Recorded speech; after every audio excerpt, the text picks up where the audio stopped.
Hello, friends, and welcome back to Malicious Compliance Stories. That is ridiculous. Wasting your time and refusing to give you money? I'm glad you banned her, OP. Hopefully she didn't take too much of a hit from your bottom line. But before we begin, best way to support our channel is to leave comments, like, and subscribe with the turned-on bell so you don't miss the new video every single day. A truly choosing beggar. I know most posts here, as much as I enjoy them, don't really fit the criteria. They are beggars, or choosy, or sometimes neither. I've gotcha. Many years ago, I owned a small cheese and charcuterie shop in New England, the kind where you taste everything to make your choices and everything's cut to order. Most customers were great, some just wanted to graze and I'd limit them, but there was one woman that I'll never forget. Keep in mind that as the owner, I was there every single day, and while I had weekend help, I was still there every minute the shop was open, and lots that it wasn't. Karen came in. She's having a party/event/fundraiser, wants to get some ideas for things to serve. Not an uncommon request at all. So I unwrapped cheeses to give her a taste, explaining how to create variety, etc. She'd taste a few things, we'd chat, then she'd come back when the party approached and we'd put together an order then. I wrote down what she liked and didn't so she'd know what to ask for.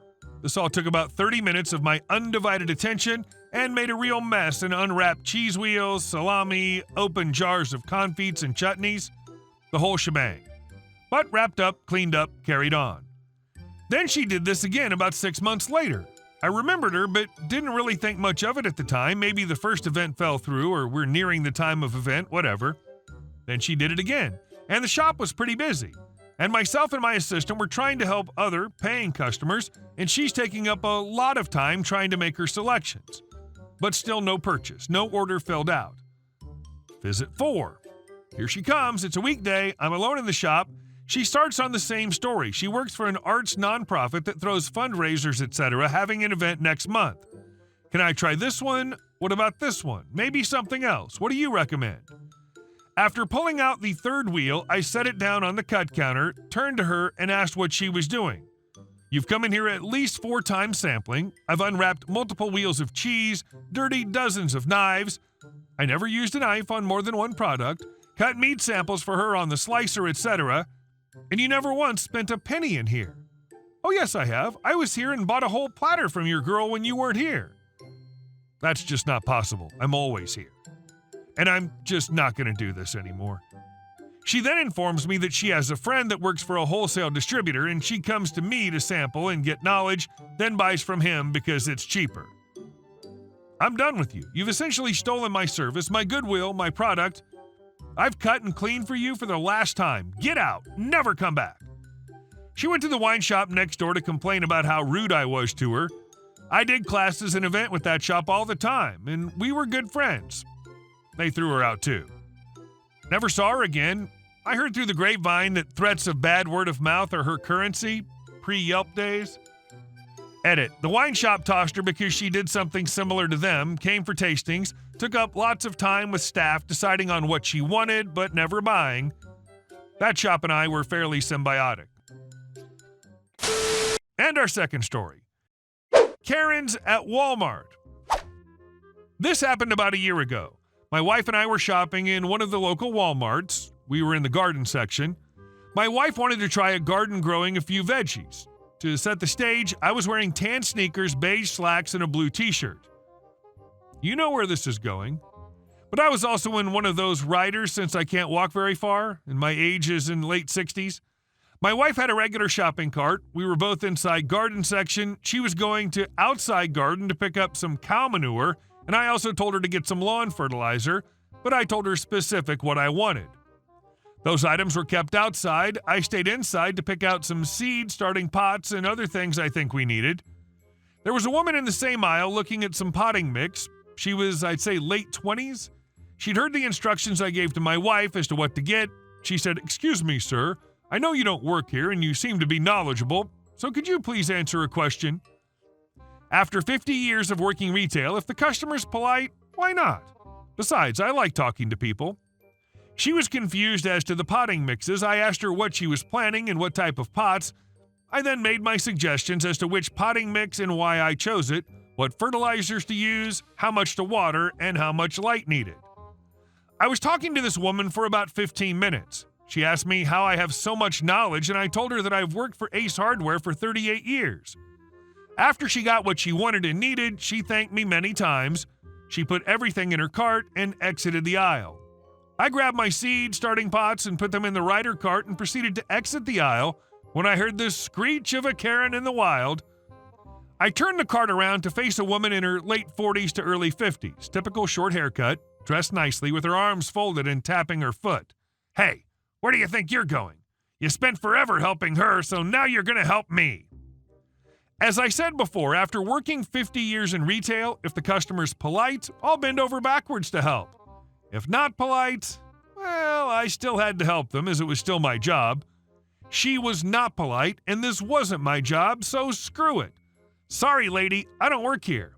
"Don't lie to me. Of course you work here. You helped that woman and you're wearing the uniform. And why are you in one of those riders? Employees are supposed to be on their feet and walking, not using something made for a disabled person." She put her hands on the cart and tried to shake it. "You need to get out of that thing and come help me. Now." At this point, I was getting pissed. "Several things, lady. Number one, anyone who wears a blue shirt doesn't make them a Walmart employee. Number two, anyone who's polite and asks nicely, even if I don't work here, I will try and help. You are not polite." She's now screaming, "Are you going to help me, or do I have to get your manager and get you fired?" Me screaming back at her now. Number three, "And I'm using a rider because due to my knees and back, I have trouble walking and standing." She then grabs my one wrist and tries pulling me off the rider while screaming, "We're finding your manager, and you're going to be fired." She gave a good yank and almost pulled me with the rider over. I managed with my other hand to get hers off mine and pushed her back. She screamed, "How dare you touch me?" She tried to grab me again when I screamed as I grabbed my cane, "Lady, you touch me again and I'll ram my cane up your butt." She stopped, turned, and started to run out of the aisle with her arms waving and screaming that some employee was trying to beat her up and screaming for a manager. At that point, my phone rang. It was the wife, as we were supposed to meet in electronics. Briefly told her what happened and where I was. A minute later, here comes the parade. Karen, store manager, wearing a yellow vest, an assistant store manager, also yellow vest, 2 blue-vested males, plainclothes security, and 1 blue-vested female.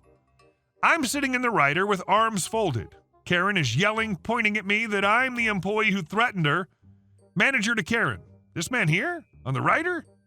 Karen to manager, "Yes, that employee. I want him fired." I could see the manager look at the assistant manager, and both of them rolled their eyes. I think they knew they had a nutcase in Karen. Manager to Karen, "Ma'am, he's not an employee. He doesn't work here." Karen to manager, "Yes, he does. I saw him helping another customer, and he's wearing the uniform." Manager to Karen, "Everyone who wears a blue shirt is not a Walmart employee." Gee, now where did I hear that before? Karen to manager, "Well, he said he was going to beat me up, and he also tried to rape me." Wow, now I tried to rape her.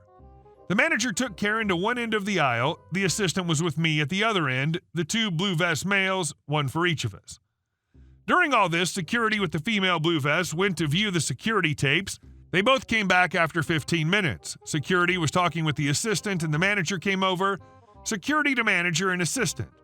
I took the tape back to where this gentleman was helping a woman with potting mix. She left, and that woman, Karen, was talking to him. She grabbed his arm, was yanking on it, almost tipped him and the rider over. He got her hand off of him. She tried to grab him again when he got his cane, and that's when she ran away. Manager, "Did he hit her with the cane?" Security, "Nope." Manager, "Did he try to rape her?" Security, "Nope." Manager, "Then why did she say that?" Me, "Maybe because I told her that if she puts her hands on me again, I'd ram it up her butt." The assistant gave a choking sound after that comment, but the one male blue vest started to laugh and had to leave the aisle. Manager to me, "The police should be here soon. Do you want to press charges?" Me, "No, I just want her gone." After another 5 minutes, 2 cops came in. The manager, assistant, security, and the cops went over to Karen and trespassed her and escorted her out of the store. She walked but was cursing and screaming the whole way. The store manager gave me and my wife a discount for our trouble. And our last story. They said that the property is now theirs through squatters' rights. My mom purchased my childhood home almost 20 years ago, and everything was perfect. We had a nice backyard, but always noticed that ours was not in line with our neighbors to our left and right, who have identical homes to ours. We never thought much of it, as that's how the house looked when we moved in. About 5 years ago, my mom decided she wanted to build a big white fence around our home because the house right behind us, our backyard's touch, always had this giant, ugly, handmade shed that would attract all kinds of gross animals and bugs. The man was already living there when we moved in, and suspect he'd lived there for quite a while before, too. When we went to City Hall for permits and all that, the person helping us was confirming the dimensions of the perimeter around our home. We noticed our measurements were way off and asked if he was sure that he had the right numbers. He said absolutely and showed us the map of our block, and lo and behold, our property was right in line with our neighbors to the left and right of us. The man had pushed the wooden fencing at some point to build the shed. We went to talk to the man with the awful shed and tell him what the City Hall had told us, but his daughter was a total, well, you know. She said that the property was now theirs through squatters' rights. I've always been extremely upset about this. It's not right. My mother busted her butt to buy this beautiful home for some low-lives to just claim a substantial portion of her property. There's record that the property belongs to us. My mother purchased it, paid taxes on it, and should have the rights to it. Update. In Massachusetts, adverse possession of land, squatters' rights, takes 20 years. The neighbor has been using the land for less than 20 years, so they've not perfected a claim to the land. We took it to court and made them demolish their ugly shed and built the beautiful fence my mom wanted so badly. Hey guys, thank you all for watching the video. I'll see you in the next one.